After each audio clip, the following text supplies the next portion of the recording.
नमस्कार दोस्तों, OCN network में आपका स्वागत है। मैं हूं ओमकार चौधरी।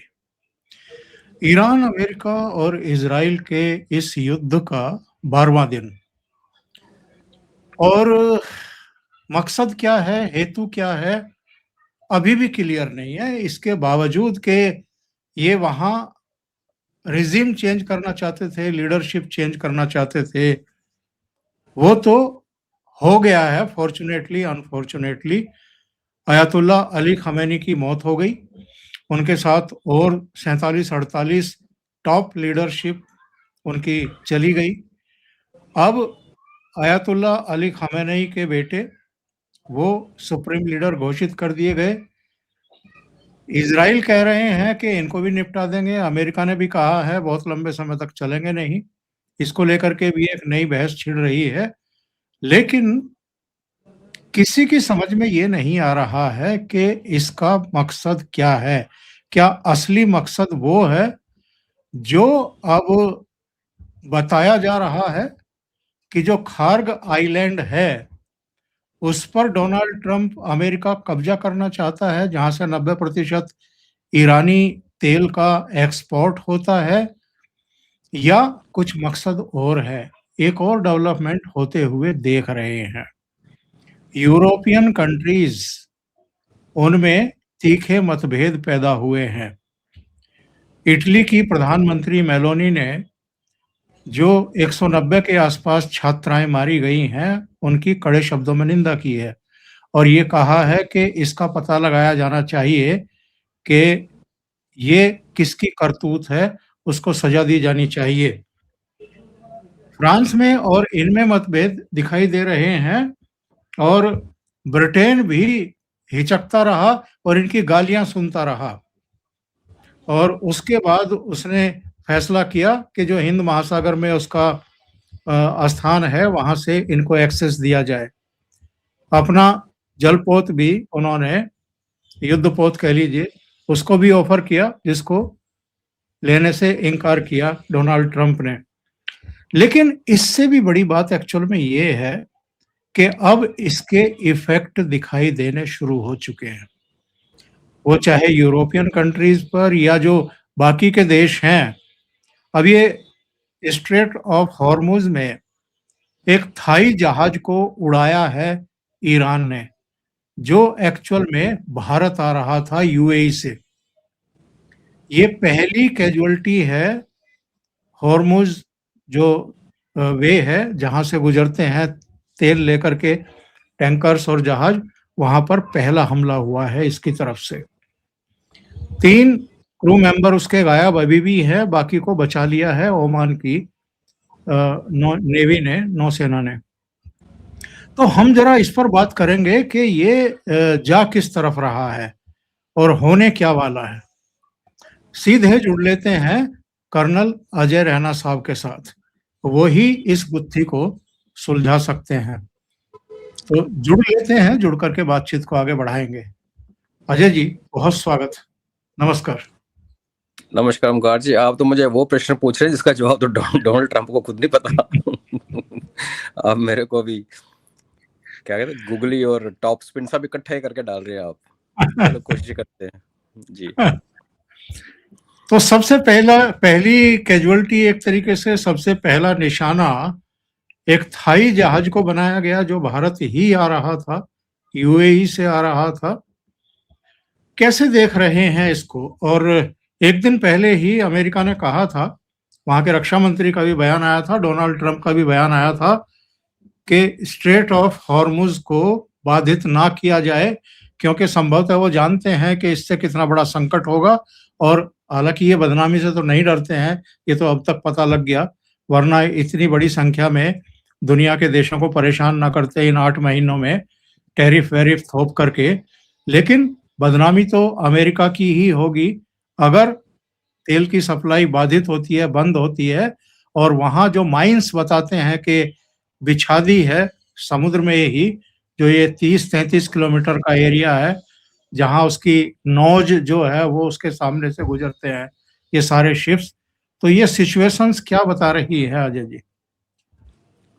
आपने ओमकार जी बिल्कुल सही शुरू में कहा कि ये इनको तो परवाह किसी की है नहीं कि कोई इनके बारे में क्या सोचेगा, अगर सोचने वाले आते तो कोई और देश होता तो एप्स्टीन फाइल के बाद इनका प्रेसिडेंट जेल में होता। खैर उसको तो अलग मुद्दा है। जब वो परवाह नहीं करते तो नेचुरली अब उनको सिर्फ ये परवाह है कि उनकी जो साख है उस पर कोई चोट ना आए।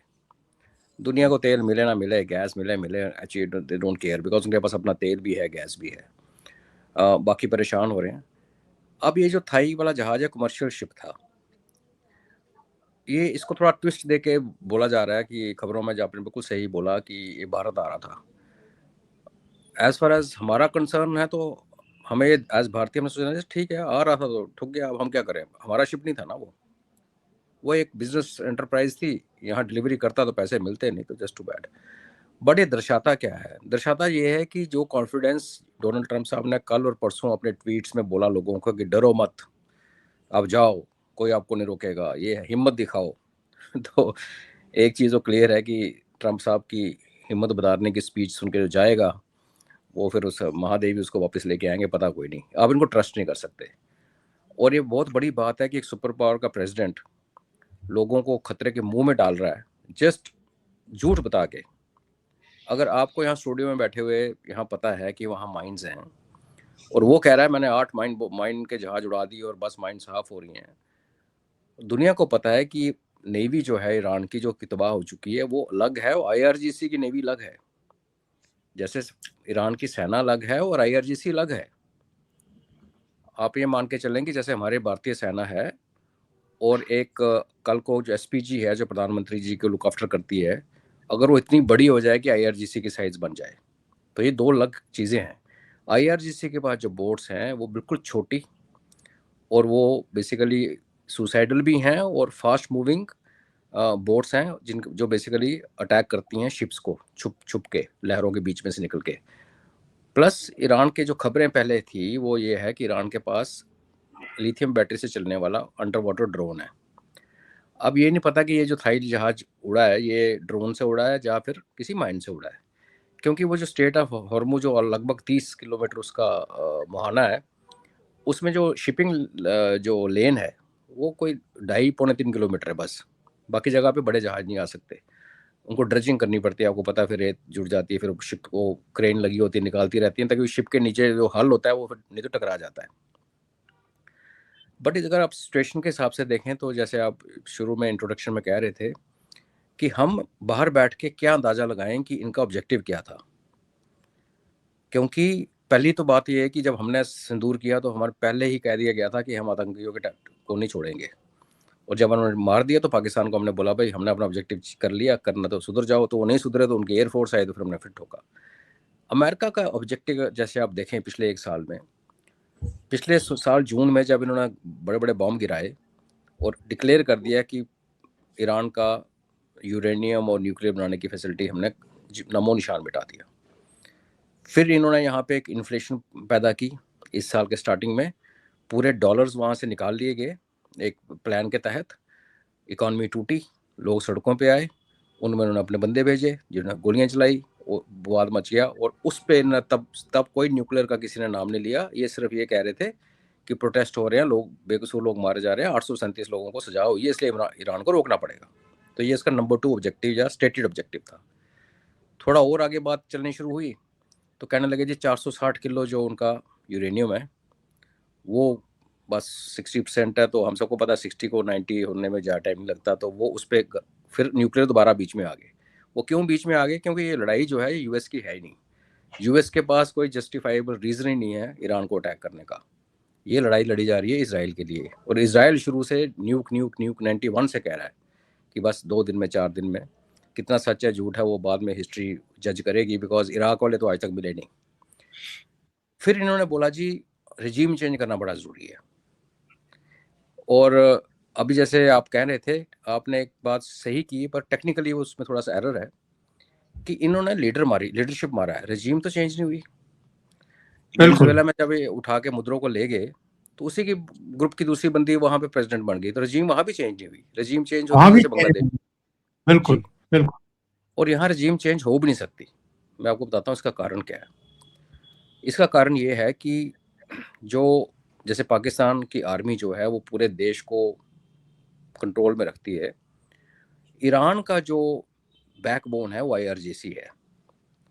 और IRGC ने जब इराक के अंदर अमेरिकन आए और उन्होंने वहाँ के रिपब्लिकन गार्ड्स के साथ डील की थ्रू ईरान, ईरान ने करवाई थी, और रिपब्लिकन गार्ड पीछे हट गए और इन्होंने सदाम को पकड़ लिया था। और बाद में रिपब्लिकन गार्ड को बोला गया था कि तुम पीछे हट जाना, हम सदाम को पकड़ेंगे, निकल जाएंगे, तुम अपना बना लेना ईरान, इराक में जो करना करना। जब नहीं उनको हुकूमत सौंपी गई तो वो बन गया ISIS। उससे जो सबक सीखा ईरान ने वो ये था कि हम ही ने मिलकर कराया, सबोटाइज कराया इराक के अंदर, हम ही ने उनके रिपब्लिकन गार्ड को साइड पे खड़ा करवा दिया, कल को ये फॉर्मूला हमारे ऊपर भी लगेगा। तो उस टाइम से पिछले 25 साल से ईरान ने ये एक डिसेंट्रलाइज्ड IRGC का कॉन्सेप्ट प्रैक्टिस किया और अपने रूल्स ऐसे बना दिए कि सिर्फ और सिर्फ सुप्रीम लीडर जो है देश का वही IRGC को ऑर्डर पास कर सकता है, वही उनको रोक सकता है, वही उनको ऑर्डर दे सकता है। और लास्ट ऑर्डर ये दिया गया उनको कि भाई आप लोगों को जो बताया गया है वो कीजिए, ऑर्डर आप तक आए ना आए।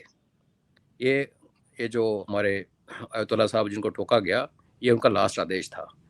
तो president of Iran, prime minister of Iran, future कोई दूसरी सरकार आती है तो IRGC उनकी तरफ लॉयल नहीं है। उन्होंने कसम खाई हुई है सुप्रीम कोर्ट लीडर को डिफेंड करने की, प्रोटेक्ट करने की। जैसे हमारे SPG है, हमारे जो SPG है ना, जो प्रेसिडेंट प्राइम मिनिस्टर और को करती है, उनको उसमें आर्मी के अफसर अगर कोई आ गया, ITBP का आ गया, BSF का आ गया, वो अपने पेरेंट DG की बात नहीं सुनते। उनकी सिंगल पॉइंट लॉयल्टी है वो प्रधानमंत्री जी की सुरक्षा। उस कल्चर बिल्कुल। से खड़ी हुई है RGC। तो IRGC के 31 प्रोविंस में 31 टुकड़े हो गए, हर बंदा वो इंडिपेंडेंट है। और IRGC के बारे में एक फेमस है ओमकार जी कि इस फौज ने आज तक ना ईरान के खिलाफ डिसलॉयल्टी नहीं दिखाई। वो इक्का दुक्का वो हमारे यहाँ भी पकड़े जाते हैं, वो नहीं, एज ए फौज। जैसे बांग्लादेश में BDR ने पूरे अपने DG मार दिया था TV सिर पे मार के, ऐसे वाली करतूत इन्होंने कभी की नहीं। इनको खरीदना बड़ा मुश्किल है। तो अगर ये सच है, और ये सच है एक्चुअली, तो आप बताइए कि आप रजीम चेंज कैसे करेंगे। अभी खमेनाई का बेटा, उसका सुना टांग काट रहे हैं, ICU में है, वो उसी हमले में जख्मी हुआ था, वटेवर। अगर वो कल को वो भी मर जाता है, उसको भी मार दिया जाता है, तो इनका जो सुप्रीम कमांडर स्पिरिचुअल लीडर की जो इलेक्शन है, जो सिलेक्शन है, वो एक 70-80 मुल्ला मिलके करते हैं। वो जिसको भी बिठाएंगे इस गद्दी पे उसकी बात IRGC मानेगा, बाकी वो किसी की नहीं मानने वाले। इसीलिए इन्होंने खमेनाई का बेटा चाहे वो मर भी गया जाए, उसको छुपा छुपू के उन्होंने गोलमोल कर रखा है।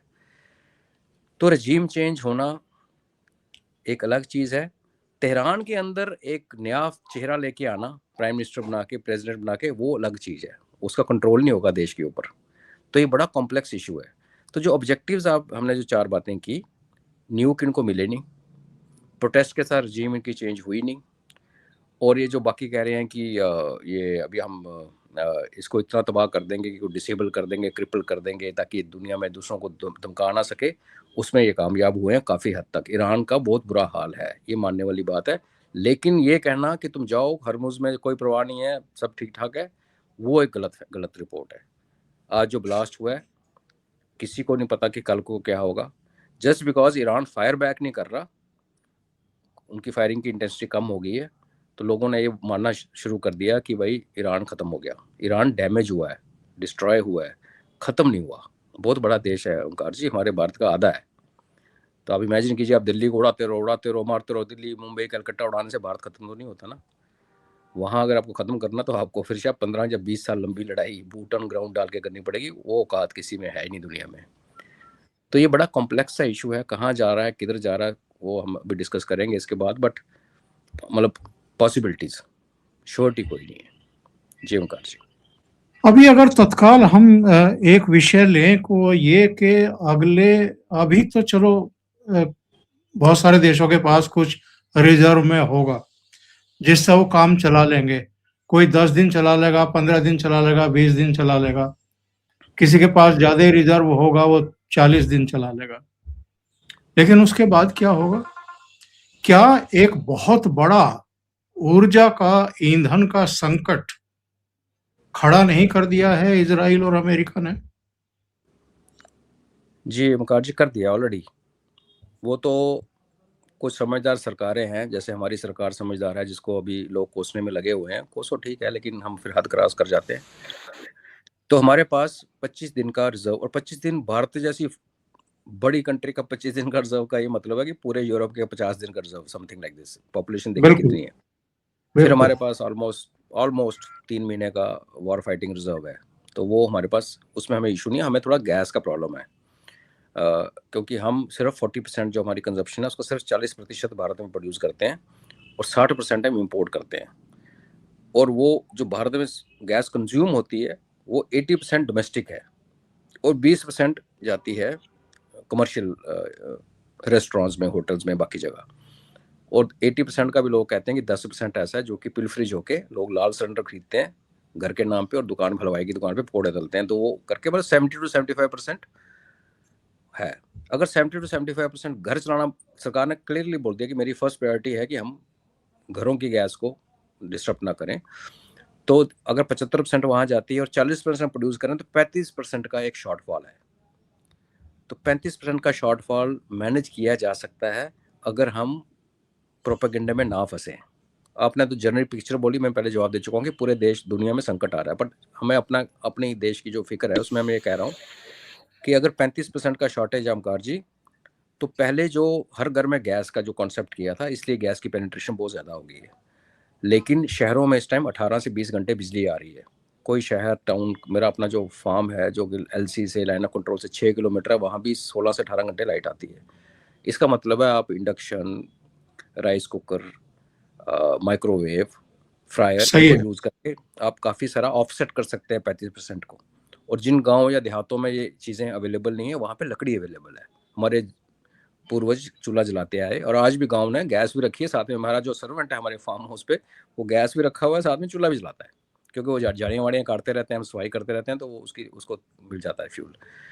तो इसमें प्रॉब्लम ये है कि अगर हम सेंसिबल रहें तो, लेकिन अगर हर घर में 4-4 सिलेंडर होल्ड करने शुरू कर दिए कि अपना स्टोर भर लो, तो फिर वो 35% का जो शॉर्टेज है सडनली आपको 50-60% जाना दिखेगा, जिसमें हमारे देश पे एक संकट आ सकता है।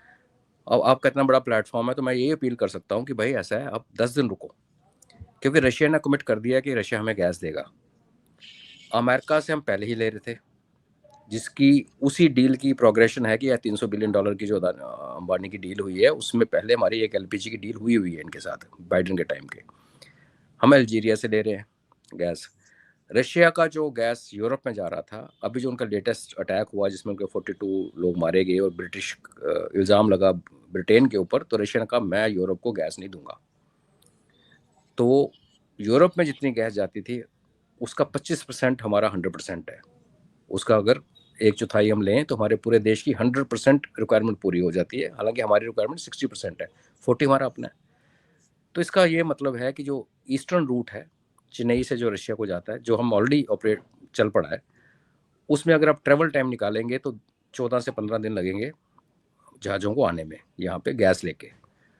आप मैक्सिमम मान के चलिए कि 20 दिन का इसमें एक डिस्ट्रप्शन होता हुआ नज़र आता है अगर हम पागलों की तरह अपने घर के अंदर सिलेंडर इकट्ठे करने लगे। तो अगर हम नॉर्मली चलें और जैसे हमने कुछ अप्लायंसेस का नाम लिया, हर घर में है आजकल, या फिर जिनमें नहीं है वो चूल्हा वूल्हा जला के हम इसको आराम से निकाल देंगे।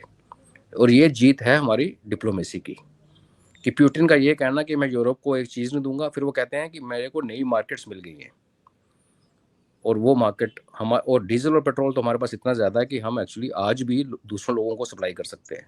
हम दुनिया के सबसे बड़े रिफाइनर हैं आज। एक्चुअली हमें अपनी कैपेबिलिटी पता नहीं है, क्योंकि लोगों को कैपेबिलिटी समझ आती है जब वो पार्लियामेंट की प्रोसीडिंग देखें, उनकी डिबेट देखें, वहाँ होता है हंगामा, वहाँ कोई झंडा लेके घूम रहा है, कोई डंडा लेके घूम रहा है, तो हमें खबर तो कहीं से आती नहीं। सरकार हमारी वैसे भी बहुत अच्छी है, फन्ने खान, कम्युनिकेशन करती नहीं किसी ढंग से, तो लोग फिर पैनिक कर जाते हैं। तो पैनिक करने की ज़रूरत नहीं है, हमारा सब ठीक है। दुनिया भर में संकट आया, यूरोप सबसे पहले परेशान होगा। शुक्र करो कि मौसम अभी सर्दी का नहीं है, नहीं तो अभी तक यूरोप में लोगों का मरना शुरू हो जाता ठंड के मौसम में, उनकी हीटिंग भी गैस पे होती है। जी अजय जी, क्या आप मानते हैं कि ये जो स्ट्रेट ऑफ हॉर्मुज है इसको ईरान हथियार की तरह इस्तेमाल कर रहा है, इसको वेपनाइज कर दिया है?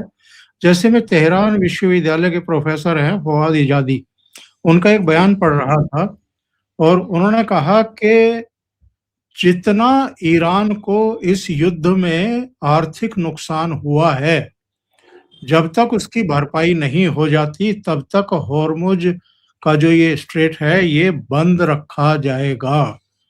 अगर आप इस तरह की हरकत जानबूझ करके कर रहे हैं, और सब जानते हैं, आंकड़े आ चुके हैं, करीब करीब 20% तेल का ट्रांसपोर्ट जो है इसी समुद्री मार्ग से होता है।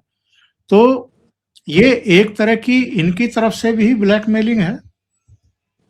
इनके पास यही हथियार है ना फिर।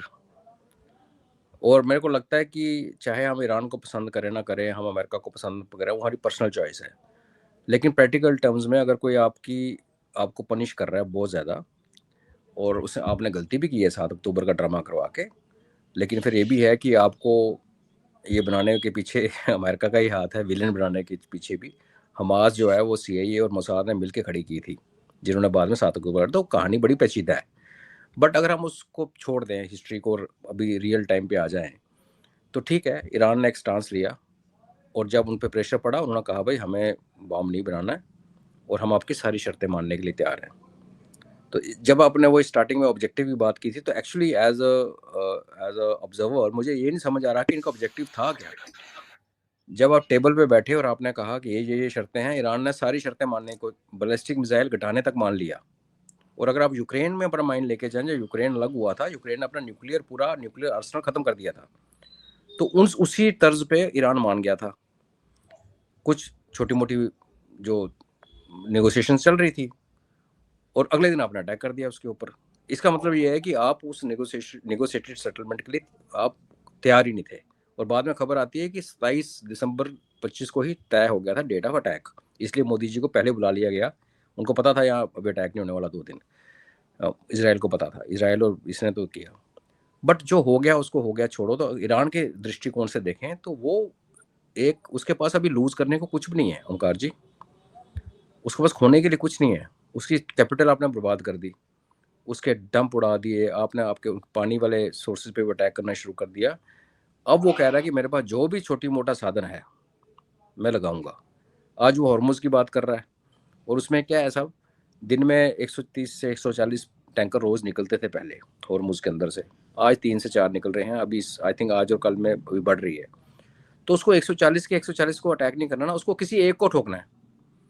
जैसे एक को मारेगा, पहले वो ब्लॉक हो जाती है, फिर उस शिप को वहां से निकालो, अगर आग लग गई तो और स्यापा पड़ गया, और जो अंदर फंस के जो बाहर लाइन लग जाती है वहां पे, जैसे किसी टोल प्लाजा पे लगती है। तो वो उसको हथियार बना रहा है, एथिकली गलत है। बट जब आपके पास कुछ है ही नहीं बचा लड़ने को, जब आप तबाह हो चुके हो, तो आप करोगे। डेथ टू अमेरिका उनके जैसे डेथ टू इंडिया पाकिस्तानियों की जीन्स में है, ईरानियन के ब्लड में है, death to America, death to Israel. तो वो वेपनाइज तो कर रहा है, बट फिर लड़ाई में ऐसे ही होता है वकार जी। इन्होंने जो बच्चे सही। मारे 165, वो 2 मिसाइल में मारे। पहले एक फेंकी, टॉम हॉक थी, तो वो अमेरिकन थी, हमारे इसराइल के पास नहीं है। 40 मिनट के बाद जब रेस्क्यू स्टार्ट हुआ, दोबारा मारी। तो ये जो वॉर क्राइम इन्होंने किया है, एक गलती हो सकती है कि आप वहां टारगेट कर रहे थे, इधर गिर गई। उसी जगह पे 40 मिनट के बाद खबर खबर पब्लिक होगी कि बच्चे मारे गए, स्कूल पे अटैक हो गया, आपने उसी पॉइंट पे 40 मिनट बाद फिर अटैक किया। तो कम तो ये भी नहीं है। तो फिर ठीक है, जब असरों की लड़ाई में हम किसी एथिक की तो एक्सपेक्टेशन कर ही नहीं सकते जी। दोनों ही असुर है मेरी तरफ से। और ये जो बच्चों का आपने जिक्र किया है, ये जो इटली की प्राइम मिनिस्टर ने बयान जारी किया है, और बाकायदा देखिए उन्होंने जो है इसकी कड़ी निंदा की है, और उन्होंने इसको नरसंहार बताया है। इसके अलावा उन्होंने कहा है कि इस त्रासदी के लिए जिम्मेदार लोगों की पहचान जल्दी से जल्दी की जानी चाहिए, उनकी जवाबदेही तय की जानी चाहिए। तो पहचान तो है अजय जी, सवाल तो अब ये है कि कार्रवाई करेगा कौन, और कार्रवाई होगी क्या, किसके खिलाफ होगी कार्रवाई। यूएन की तो औकात नहीं बची है, और बाकी लोगों का से तो अपेक्षा आप करिएगा ही क्या। कोई अभी और दूर हो जाएगा अमेरिका से, और ये दूरी जो है इसकी नींव हमने एक बार पहले बात की थी, अलास्का वाले अकॉर्ड पे हुई थी। प्यूटिन और ट्रंप ने हाथ मिला लिया था, और प्यूटिन साहब को उसने हवाले कर दिया था यूरोप। और वही होता हुआ हम देख रहे हैं। और ये जो स्टेटमेंट आ रहे हैं, और देखिए फ्रांस अभी इसराइल को कोस रहा है, यही फ्रांस बोल रहा है मैं बहुत हूँ ईरान को मारने के लिए। खमेनाई को यही खुमैनी को, जैसे पहले वाले को, उसको शरण भी शाह पहलवी के राज में उसको फ्रांस ने दी। और जब शाह पहलवी वहां से भागा तो फ्रांस ने अपना जहाज भेज के खुमैनी को तेहरान लाया था। तो आज ये इतना मॉरल हाई ग्राउंड ले रहे हैं कि कह रहे हैं कि हम जो है ईरान जो रोग नेशन है इसको दबा होना चाहिए। उसी खुमैनी का आगे वाला खुमैनाई जो भी मरा, तो वो किसने पैदा किया? इन्हीं यूरोपियन की पैदावार। तो अभी क्या है कि अभी इनको इटली वाली थोड़ी मैडम बोल्ड भी है, समझदार भी है। ये क्लियर है कि अमेरिका ने यूरोप का साथ छोड़ दिया है। अगर आप यूके को देखिए, यूरोप की प्रॉब्लम क्या है? आपने बोला कि वो शिप भेज रहे थे, मना किया। मना इसलिए किया कि यूरोप में, अभी यूके में मुस्लिम मिनिस्टर्स, मेयर्स, स्ट्रीट पावर पूरी मुस्लिम के पास चलेगी, ज़्यादातर पाकिस्तानियों के पास। वहाँ के अभी गोरों के पास हिम्मत ही नहीं है वो एंटी इस्लामी कोई काम कर सके। तो पहले इसलिए उन्होंने मना कर दिया कि हम नहीं पार्टिसिपेट कर रहे जी। लेकिन जब अमेरिका से प्रेशर पड़ा तो बोला ओके अब ये सेंडिंग युद्धपोत, वो ना बोला मुझे नहीं चाहिए।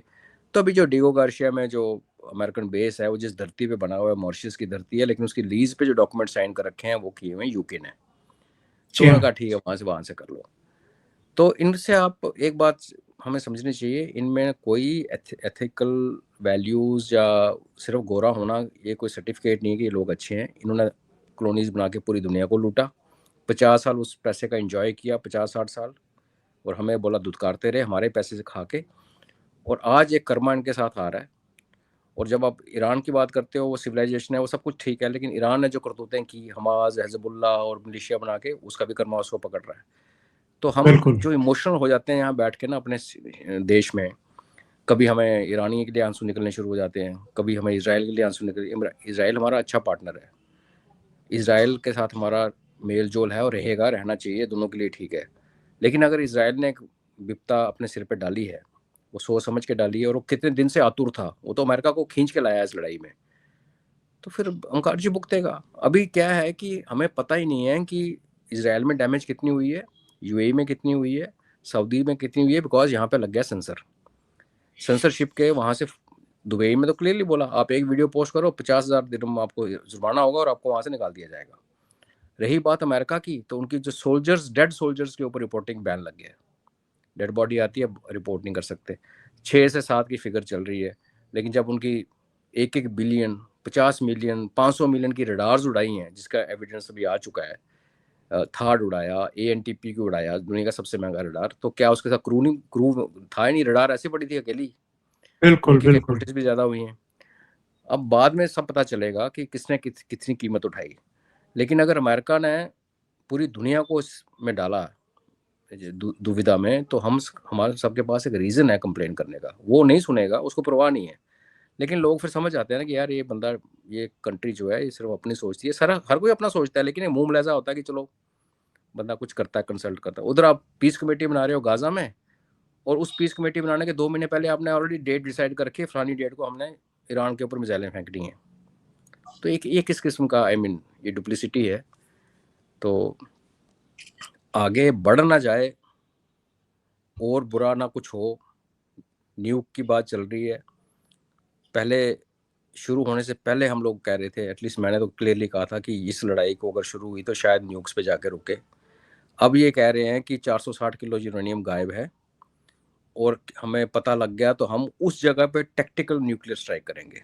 अब टैक्टिकल न्यूक्लियर स्ट्राइक का जो जैसे नॉर्मल बड़ा बॉम्ब गिरता है, तो वो डिपेंड करता है कितने टन्स का है उसका, तो वो 20 से लेके 50 से लेके 100 किलोमीटर के दायरे में सबको उड़ा देगा, तंग कर मार देगा, कुछ को उड़ाएगा, बाकियों को कोई अंधा, कोई कैंसर। टैक्टिकल न्यूक्लियर वेपन जो छोटे होते हैं वो 2 से 2.5 से 3 किलोमीटर लोगों को मारते हैं, और बाकी 2-3 किलोमीटर का और रेडियस जोड़ेंगे, उसमें लोग अफेक्ट होते हैं, उसके बाद जर्नी खत्म हो जाता है। अब ये कहना आसान है, आपने 460 किलो यूरेनियम को ढूंढते ढूंढते किसी प्लेस ए पे अपने वो न्यूक मारा, और मेरा आज भी मानना है कि ईरान के पास न्यूक है। तो पता चला कि वहां तो डिस्ट्रॉय हुआ नहीं हुआ बात की बात है, दूसरी जगह से एक न्यूक इसराइल की तरफ चला गया, बिल्कुल। तो फिर क्या, कहाँ रुकोगे आप? फिर अमेरिका न्यूक करेगा ईरान को, फिर ईरान मरते मरते सोचेगा अमेरिका का युद्धपोत ही डुबो दूँ। और फैक्ट ये है कि अगर अमेरिका ने एक फोर्स ला के काम शुरू किया, उसके बाद दूसरा युद्धपोत लाना पड़ा, फिर यूके का युद्धपोत बोल रहा है, फिर फ्रांस का युद्धपोत आने लगा, इसका मतलब जो ये प्लान करके आए थे वो अचीव नहीं हुआ है, ऑब्जेक्टिव अचीव नहीं हुआ है, डिस्ट्रक्शन दबा के हुई है। ये तारीफ करनी चाहिए हमें हमारी फोर्सेस की कि जब हमने सिंदूर के टाइम पे हमने जब अपना ऑब्जेक्टिव तय किया तो हमने चुन चुन के उन मदरसों को उड़ाया और लोकल लोगों को कोलैटरल डैमेज बड़ी मिनिमम हुई। और जब उन्होंने काउंटर अटैक किया तो हमने एक भी ड्रोन या मिसाइल अपने इधर अंदर अंदर आने नहीं दी। यहाँ सही इनका है। उल्टा देखो, आपने दुनिया बच्चे मारे, आपने शहर में फ्यूल डंप उड़ा के इतनी आग लगा दी है तेहरान में कि इसको आप टेक्निकली ओमकार जी ये केमिकल अटैक हुआ है। क्योंकि तेहरान के जो लोग उस एरिया में रह रहे हैं जहाँ पे आग लगी है, आपने देखा पूरी पूरी की पूरी पाइप और नाली जल रही है, उसकी जो एसिड रेन बनेगी जब इसके ऊपर जाएगा फ्यूम्स और वहाँ से बरसेगा जब वापस, तो वो एसिड की तरह बरसेगा। और जो लोग इसके टच में आ रहे हैं उनको स्किन कैंसर और प्रॉब्लम और 5-6 महीने में स्टार्ट हो जाएंगी। तो कहाँ से कहाँ ले गए हो आप दुनिया को, दुनिया भी परेशान, यहाँ भी परेशान। तो अब इसको क्या सम अप करें, ये एक अच्छी सिचुएशन नहीं है, बट ये होप है कि यहीं पे ख़त्म हो जाए, जो लग नहीं रहा बाय द वे, तो ठीक है। बढ़ने लगा तो इसका कोई अंत नहीं है, ये फिर तो बढ़ता ही जाएगा ओंकार जी।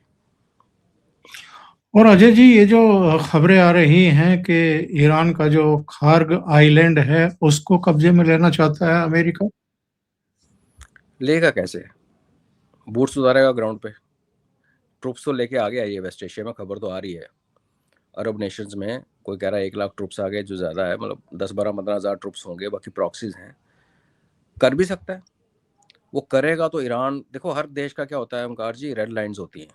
लीडरशिप कहती है, जो भी डिसीजन मेकर है, कि यहाँ तक हम लड़ेंगे ढंग से, इसके बाद फिर हमें परवाह नहीं। ये हर देश की है, हमारी भी है। चाइना ने जैसे बोला हुआ है कि अगर आप मलक्का स्ट्रेट रोकने की कोशिश करोगे, वो रेड लाइन है, मैं न्यूक मारूंगा। वो तो कितने सालों पुरानी पॉलिसी है।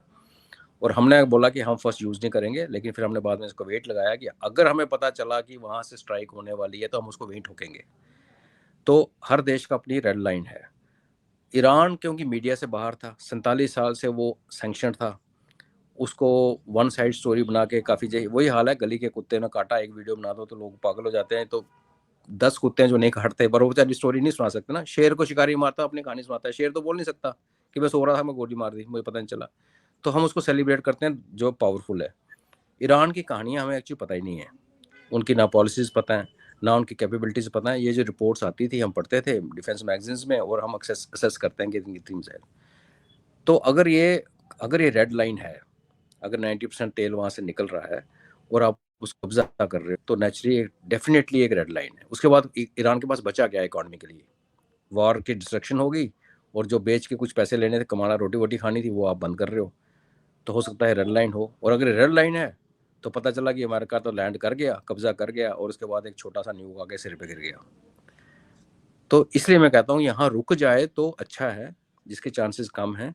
और ऐसे ही अगर बेवकूफ़ियाँ करते रहेंगे कि ये पकड़ लो, वो पकड़ लो, ये बंद कर लो, तो यहाँ बहुत बड़ा डिजास्टर हो सकता है। इन एनी केस ओंकार जी, मैं बड़ी एक श्योरिटी के साथ बता रहा हूँ, आने वाले दिनों में, वो महीने भी हो सकते हैं, साल भी हो सकते हैं, अमेरिका के ऊपर 9/11 दोबारा होगा, और वो करेंगे शिया।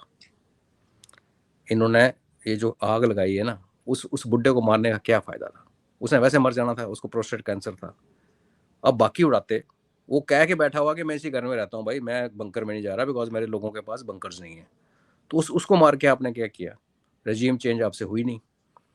बिल्कुल। आपने एक उन्माद पैदा कर दिया, इतना किया कि टर्की जिसके ऊपर ईरान मिसाइलें फेंक रहा है, वो आज कह रहा है कि शिया सुन्नी कुछ नहीं होता, मुस्लिम होता है।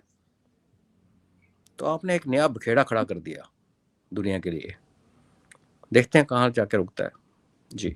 और ये जो ईरानी मीडिया में 2 दिन से एक बात चलाई जा रही है कि नेतान्याहू जो हैं वो कहीं या तो घायल हैं या काम आ गए हैं, उनके भाई की डेथ हो चुकी है ईरानी हमले में।